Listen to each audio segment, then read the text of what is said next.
to a bunch of camps this summer. What did you learn from them? I mean, I just learned, a lot about quarterbacking and, a lot about leadership, really. A lot of the defensive guys have talked about overall defensive speed and how it's much better this year. Have you noticed specifically in the secondary any difference? Oh, yeah, definitely. They're breaking on things, a lot, and the speed just looks, overall faster than usual, and it's really good for our offense to play against such a great defense. And, Coach Madison always has them in good positions, so they look even faster than they probably really are. I know you talk a little bit about the 7-on-7 stuff. What has stood out about Shane from what you've seen? I mean, all the things you guys know. He has a strong arm, and he's a competitor. So we don't get to see it though. So you do. So that's why. I'm yeah, curious. Yeah. He has a strong arm. He competes really well. Was he nervous when he first got here? Did you tell?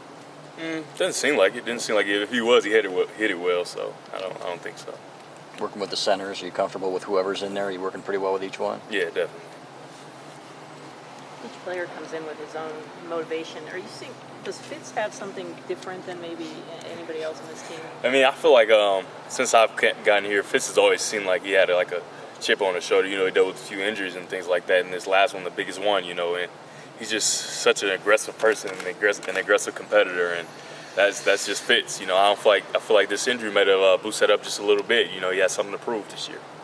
When Jabril said you ran a 4.6, you kind of that. So yeah, what do you run? He can't be serious. I mean, there's no way he's serious about that. Can you run a 4.6? I mean, I think I'm running a little faster than that.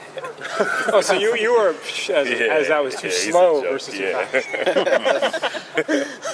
These guys can't hit you, but I mean, you see things like if it was 2 end touch, they probably wouldn't get me. Right, but some of them like you can notice. You talked in Chicago a little bit about Frank and his athleticism and stuff. I mean, are there plays when he gets around there and if you were alive, maybe he'd be putting you down? I don't think so. We block him really well, and if he breaks, I see him, and he's still 260 pounds no matter how athletic he is. So if I can't get away from him, it's kind of on me. But I mean, have you seen things from him? Oh yeah, he's definitely. The other quarterbacks from other teams are gonna have a real big problem. Yeah.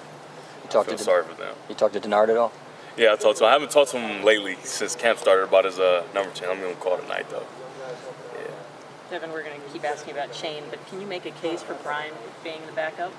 I mean, I can make a case for both of them. They're both doing really well. Like, they're splitting the 2 reps, and, one guy made a great pass, the next guy made a great pass again. So it's like, I mean, I'm glad I'm not the coach. I can't really decide, like, which one. Have you been able to see any sort of development from Darbo and Chesson compared to where they were in the spring? Oh, yeah, they've gotten better. They've been able to read defenses better, those things like that, the small things the receivers have to do. So I really enjoy that because it helps me as well if they know what coverages are coming, and they can run a certain route a certain way. What do you see from the younger running backs? What do you notice about them? I mean, they're doing well. I mean, they're all competing so well. They're just running. They're very strong, very explosive guys. How about your tight ends? They're doing well, too. Funches is doing really well. Everybody's blocking better than last year, too. So I really like seeing that because, you guys – blocking was probably a problem for us at tight end, but this year it doesn't seem to be that. Is anyone not doing well? You've kind of said everyone's doing well. Is anyone not doing well? So like I said, well, I didn't say to you guys, but we've had 2 good practices, and guys like we worked really hard this summer, so we're competing against the defense and they're competing against us. So. How do you like being in the pistol? It's fun. I enjoy it. It makes a lot of headaches for the defense. So. Do you still do read plays? I mean, because they're trying to protect you. Yeah, I do. Like I said, I mean, it wouldn't be good for the team if you didn't use my skills. So protecting me is probably secondary to that, and I would fully want it to be that way. You talked about Fitz's chip on his shoulder. Do you have a sizable one too? I mean, I like to think so. I'm ultimate competitor always. So, I mean, I don't know about chip or anything, but I always have something to prove. So.